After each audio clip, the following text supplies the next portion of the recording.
بسم الله والصلاة والسلام على رسول الله وعلى آله وصحبه ومن اهتدى بهداه. ما بعد، سلسلة سير الصحابة رضي الله تعالى عنهم، سيرة الصحابي الجليل نوفل ابن الحارث.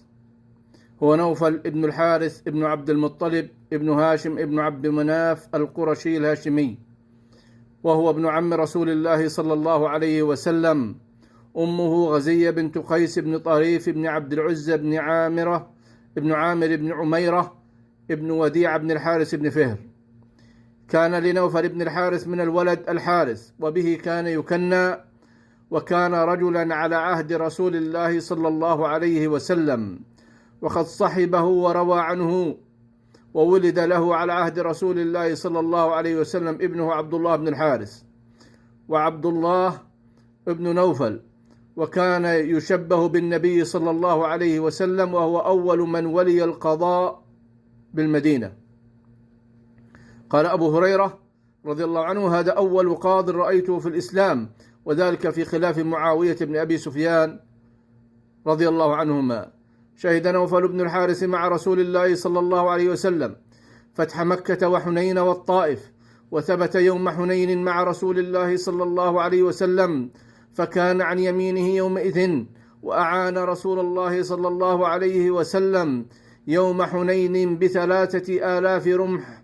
فقال رسول الله صلى الله عليه وسلم: كأني أنظر إلى رماحك يا أبا الحارث تخصف في أصلاب المشركين. روى عكرمة عن ابن عباس أن نوفل بن الحارث قال لابنيه: انطلقا إلى النبي صلى الله عليه وسلم لعله يستعملكما على الصدقات. فقال لهما رسول الله صلى الله عليه وسلم: لا أحل لكم أهل البيت من الصدقات شيئا، ولا غسالة الأيدي، إن لكم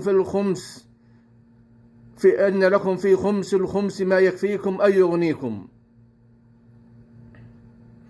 وعن عبد الله بن الحارث بن نوفل قال: لما أسر نوفل ابن الحارث ببدر قال له رسول الله صلى الله عليه وسلم: افدي نفسك يا نوفل. قال: ما لي من شيء أفدي به نفسي يا رسول الله؟ قال: افدي نفسك برماحك التي بجدة. قال: أشهد أنك رسول الله.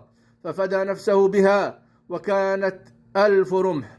وأسلم نوفل بن الحارث، وكان أسن من أسلم من بني هاشم، أسن من عمه حمزة والعباس، وأسن من إخوته ربيعة وأبي سفيان وعبد شمس بن الحارث.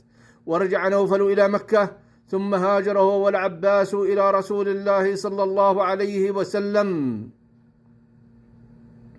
أيام الخندق، وآخى رسول الله صلى الله عليه وسلم بينه وبين العباس بن عبد المطلب.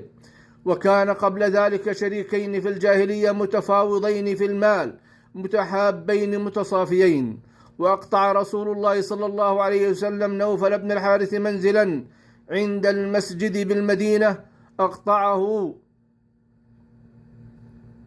وأقطع رسول الله صلى الله عليه وسلم العباس في موضع واحد، وفرع بينهما بحائط، فكانت دار نوفل ابن الحارث في موضع رحبة القضاء، وما يليها إلى مسجد رسول الله صلى الله عليه وسلم.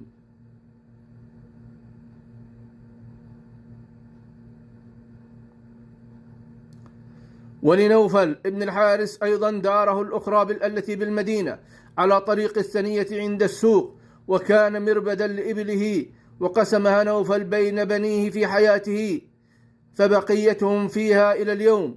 توفي نوفل بن الحارث بعد أن استخلف عمر بن الخطاب ب1 و3 أشهر، فصلى عليه عمر بن الخطاب، ثم تبعه إلى البقيع حتى دفن هناك.